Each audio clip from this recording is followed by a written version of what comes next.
ফের এসআইআর আতঙ্কে আত্মহত্যার ঘটনা। এসআইআর আতঙ্কে এবার পরিযায়ী শ্রমিকের আত্মহত্যা। মৃত শ্রমিকের দেহ ফিরল বাংলায়। পরিবারের পাশে দাঁড়িয়েছেন মন্ত্রী স্বপন দেবনাথ ও জেলা সভাপতি রবীন্দ্রনাথ চ্যাটার্জি। কুণাল চট্টোপাধ্যায় আমাদের সঙ্গে টেলিফোনে রয়েছেন প্রতিনিধি। কুণাল, ঠিক কি ঘটনা ঘটেছে, কেন আত্মহত্যা করলেন ওই পরিযায়ী শ্রমিক?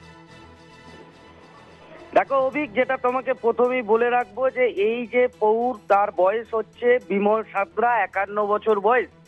যেটা জানা যাচ্ছে যে লক্ষ্মী পুজোর পরেই তিনি কিন্তু কাজে যান তামিলনাড়ুতে, এবং তামিলনাড়ুতে ধান রোয়ার কাজে গিয়েই কিন্তু ঠিক যে সময় ধান রোয়ার কাজ চলছিল আর সেই সময় বাংলায় লাগু হয় এসআইআর, আর তারই কিন্তু আতঙ্ক তাকে গ্রাস করে এবং তামিলনাড়ুতেই কিন্তু পয়জেন খেয়েই কিন্তু আত্মহত্যা করেছে। এমনটাই কিন্তু বিমল সাঁতরা, তার যে ছেলে বাপি সাঁতরা, তার কিন্তু একটা অভিযোগ, এবং রাজ্যের মন্ত্রী স্বপন দেবনাথ তারও কিন্তু অভিযোগ যে এই যে বিমল সাঁতরা, তিনি কিন্তু পরিযায়ী শ্রমিকের কাজে গেছিলেন তামিলনাড়ুতে, আর সেখানেই গিয়ে কিন্তু এই যে এসআইআর আতঙ্ক তাকে গ্রাস করে, এবং কিভাবে সে বাড়ি ফিরবে, তাকে বাংলা থেকে কোথাও বিতাড়িত হতে হবে কিনা, এই যে আতঙ্ক তাকে তাড়িয়ে বেড়াচ্ছিল।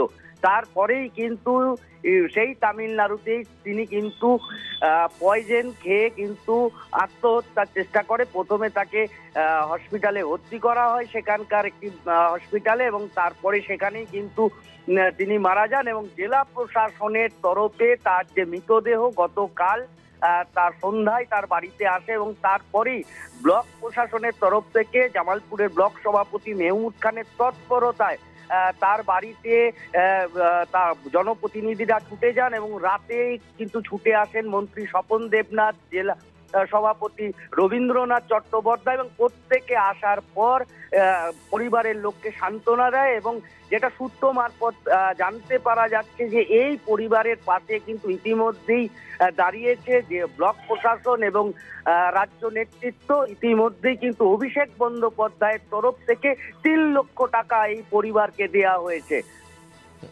ধন্যবাদ কুণাল তোমাকে। কুণাল চট্টোপাধ্যায় আমাদের সঙ্গে টেলিফোনে ছিলেন প্রতিনিধি।